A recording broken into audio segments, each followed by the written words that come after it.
جی میرے ساتھ ہیں جناب قاسم سوری صاحب، ڈپٹی اسپیکر ہیں قومی اسمبلی میں، پی ٹی آئی میں ان کا ایک بڑا نام ہے، ماشاءاللہ انہوں نے بہت اچھا ورک کیا ہے۔ تو آئیے ان سے تھوڑی سی بات کرتے ہیں جو کشمیر کے حوالے سے اور جو ملکی حالات کے حوالے سے۔ میرے ساتھ ہیں قاسم سوری صاحب۔ جیسے ابھی آپ دیکھیں کہ مودی صاحب گئے ہیں متحدہ عرب امارات نے ان کو ایوارڈ سے نوازا ہے، اس حوالے سے پوری مسلم دنیا میں جو مطلب ایک ہلچل سی مچی ہوئی ہے، اس کے بارے میں آپ کچھ کہنا چاہیں؟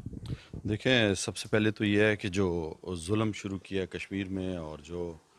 ان کی آزادی پہ سلب لگائی ہے کشمیریوں کی، جو کہ اقوام متحدہ کی قراردادوں میں انہیں دی ہوئی تھی، اور انہوں نے جو ہے وہ کالا قانون جو نافذ کیا ہے، اس کی وجہ سے 4 اگست سے آج 21واں 22واں دن ہے کہ وہاں پہ کرفیو ہے،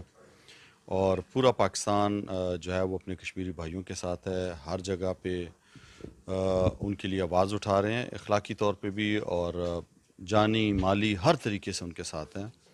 اور ہم نے اس دفعہ اپنا یوم آزادی بھی جو ہے اظہار یکجہتی کشمیر کے حوالے سے منایا،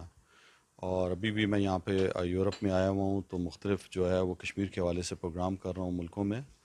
اور آج اسپین میں ہوں۔ جہاں تک آپ نے کہا کہ مودی سرکار جو ہے وہ ہم نے پوری دنیا کو واضح پیغام دیا ہے کہ وہ جو ہے جس طرح ایک ہٹلر کا نازی دور تھا، وہ نسل کشی کی طرف جا رہا ہے اور بربریت کی طرف جا رہا ہے، پوری دنیا کے امن کو ایک جو ہے وہ اپنی جنونیت کی وجہ سے خطرے میں ڈال رہا ہے مودی۔ پاکستان ایک پرامن ملک ہے، اور ہم چاہتے ہیں کہ جو ہمارا خطہ ہے وہاں پہ غربت ہے، ہم اس غربت کو کسی طرح ختم کریں اور ہمسایوں سے اچھے تعلقات ہوں۔ لیکن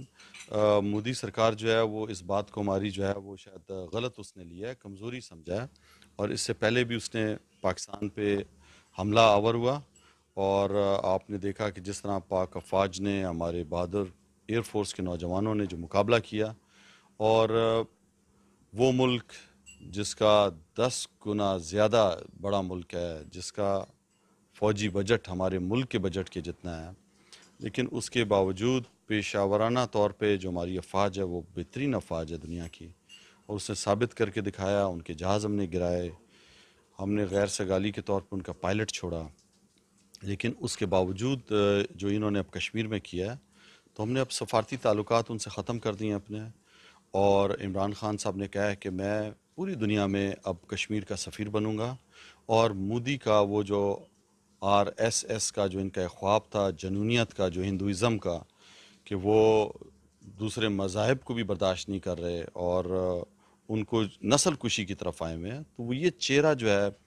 وہ پوری دنیا کو دکھا رہے ہیں کہ آج کے موجودہ دور کا ہٹلر،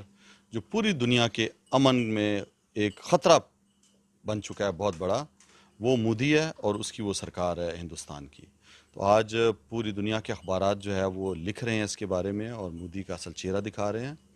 جہاں تک آپ نے کہا کہ وہ متحدہ عرب امارات اس کو ایوارڈ دے رہے ہیں، تو یہ ہمارے لیے بہت شرمناک بات ہے کہ آپ مجھے بتائیں، ہم وہ ملک جس کا وزیر اعظم، جس کے وزیر خارجہ ان عرب ممالک میں جو ہے اقامے لے کر کہیں پہ ڈرائیور بھرتی ہوگا، کہیں پہ جو ہے وہ چوکیدار ہوگا، کہیں پہ نائی ہوگا، تو آپ کیسے سمجھ سکتے ہیں کہ اس ملک کی پھر وہ قوم عزت کرے، جس کے وزیر اعظم، اس کی کابینہ پوری اقامے پہ بیٹھی ہو ان ممالک میں، اور آپ کہتے ہیں کہ آپ کو ایوارڈ دے گا؟ وہ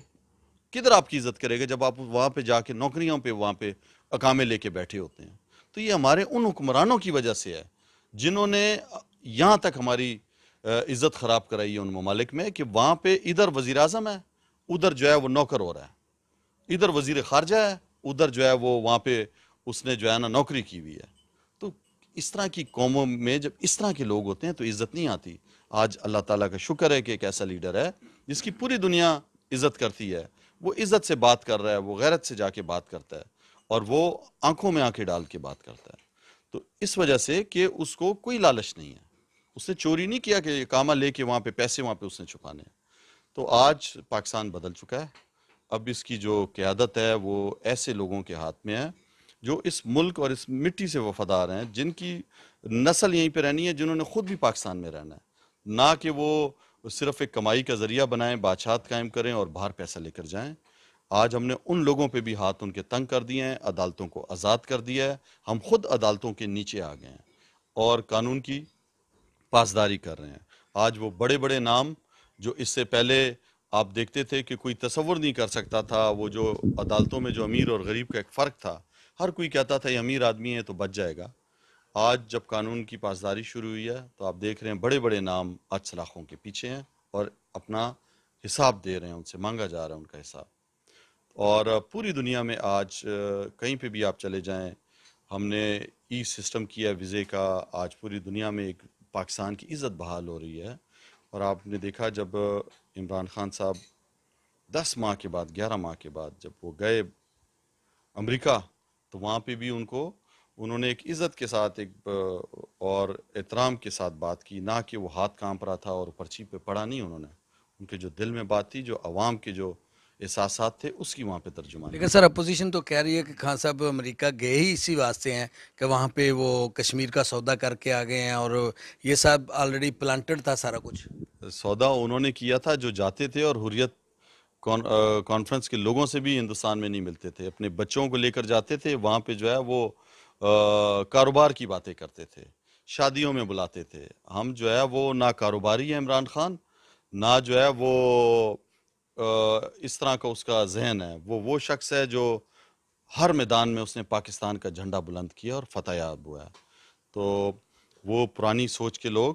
جو یہ باتیں کر رہے ہیں، انہوں نے کشمیر کا سودا کیا ہوا تھا، ان کے دور میں کشمیریوں کو برا حال تھا۔ ہمارا وزیر اعظم تو اس کا سفیر بن گیا ہے، 50 سال کے بعد پہلی دفعہ سلامتی کونسل کا اجلاس بلایا جا رہا ہے، پوری دنیا میں مظاہرے ہو رہے ہیں، پوری دنیا میں لکھا جا رہا ہے کہ مودی جو ہے وہ نیا ہٹلر ہے۔ ہم نے پوری دنیا کو بتایا ہے کہ جنگ اگر شروع ہوئی تو یہ 2 اٹامک ممالک کے درمیان میں ہوگی، اور جب جنگ شروع ہو جاتی ہے پھر روکنا کسی کے اختیار میں نہیں ہے۔ عمران خان نے قومی اسمبلی میں کھڑے ہو کے کہا ہے کہ ہماری قوم ٹیپو سلطان کی طرح لڑتی رہے گی آخری ٹائم تک، ہاتھ اوپر کر کے کھڑے نہیں ہوگی۔ اور جو ملک کی ذمہ داری ہوتی ہے وہ دانش مندی کے ساتھ فیصلے کیے جاتے ہیں، اس کے اندر اپنی قوم کو مشکل حالات سے نکالا جاتا ہے۔ تو انشاءاللہ آج کا لیڈر جو ہے وہ غربت کے خاتمے کی بات کر رہا ہے،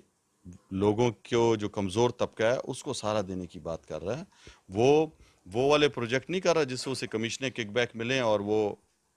اس کی ٹیم جو ہے وہ قرضے لے کر اور اپنے آپ کو امیر کر دے۔ سر قرضوں سے بات شروع ہوئی،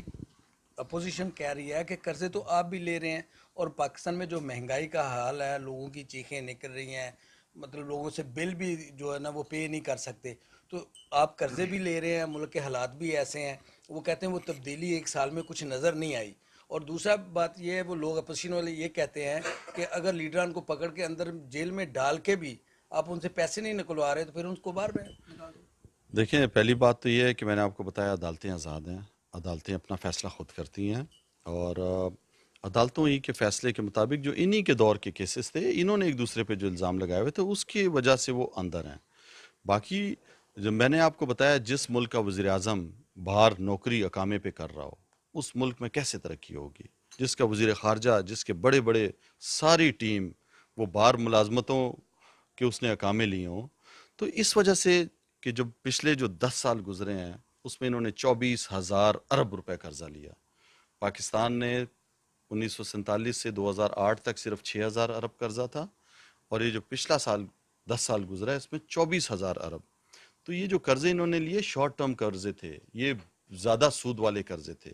آج پاکستان جب ہمیں ملا 30,000 ارب روپے مقروض، ہم نے 1 سال کے دور میں سب سے زیادہ قرضہ واپس کرنے والی جماعت بنے ہیں، حکومت بنی ہے، ان کے قرضے واپس کیے ہیں جو زیادہ سود پہ تھا۔ اور ملک میں 2 ہفتے کا بھی آپ کو پتہ ہے پیسے نہیں تھے چلانے کے لیے، یہ اس طرح کنگال کر کے گئے تھے۔ انہوں نے ساری ان کے جو وزیر خزانہ کی فگرز تھیں ساری جھوٹی تھیں۔ آج پاکستان کو واپس مستحکم کر رہے ہیں۔ ہم وہ والے لوگ نہیں ہیں جو غریبوں کے لیے قرضہ لے کے اپنے اوپر لگائیں، 700 ملازم، 2,000 جو ہے وہ ملازم ہوتے تھے ان کے گھروں کے باہر۔ عمران خان نے کفایت شہری کی طرف آیا ہے۔ ہم نے صرف قومی اسمبلی میں 7 مہینے میں 64 کروڑ روپے بچائے ہیں۔ وہ کفایت شہری مہم شروع کی ہے، اپنے اوپر سب سے پہلے ہم نے پابندیاں لگائی ہیں۔ اور پاکستان کا اس ٹائم جو آپ نے معیشت کی بات کی ہے، تو ہم نے وہ پہلی حکومت ہے جس نے ڈالر کو اس کی اصلی پوزیشن پہ چھوڑ دیا، ورنہ یہ اربوں روپے گاتے تھے اس کو آرٹیفیشل روکنے کے لیے۔ آج آپ دیکھ رہے ہیں کہ واپس پچھلے 10 دنوں میں ڈالر واپس جو ہے پیسے کی قیمت بڑھتی جا رہی ہے۔ تو یہ اس کے اوریجنل اس پہ چھوڑا ہے. اور پہلے جو رجحان تھا امپورٹ کا رجحان تھا, ہم کوشش کر رہے ہیں کہ پاکستان کی ایکسپورٹ بڑھے, اور جو فنش چیزیں تھیں اس پہ ہم نے اس کو مہنگا کیا ہے, اور جو اس کی جو پارٹس آتے تھے, جو انفنش چیزیں تھیں جو ہماری فیکٹریوں میں کام آئیں گی, وہ پروڈکٹ بنا سکیں, اس پہ ہم نے ٹیکس کم کیا ہے اور ٹیکس کا دائرہ کار بڑھا رہے ہیں. امیر سے ٹیکس لینے کی کوشش کر رہے ہیں کہ ٹیکس جب تک نہیں ہوگا پیسہ تو عوام پہ ہم نہیں لگا سکتے, کوئی بھی حکومت. آپ جس ملک میں اسپین میں رہ رہے ہیں, یہ اسکینڈینیویز کنٹریز ہیں, امیروں سے 47-50% ٹیکس لیا جاتا ہے, پھر وہ یہاں کے لوگوں کو فلاحی کاموں میں, بیوہ یتیم ہو گئے, بے روزگار ہو گئے, ان کو پیسے دیے جاتے ہیں. تو پاکستان میں بھی ہم کوشش کر رہے ہیں کہ اپنا جو ٹیکسیشن کا جو نظام ہے اس میں بہتری لے کے آئیں, اس کا دائرہ کار بڑھائیں, اور اتنے پیسے ہو سکیں کہ ہم اپنی حکومت خود چلا سکیں, اور لوگوں کو ہسپتالوں میں, اسکول کالجز میں, اور جو اس طرح کی چیزیں ہیں اس پہ پھر یہ پیسے خرچ کر سکیں. بہت شکریہ سر.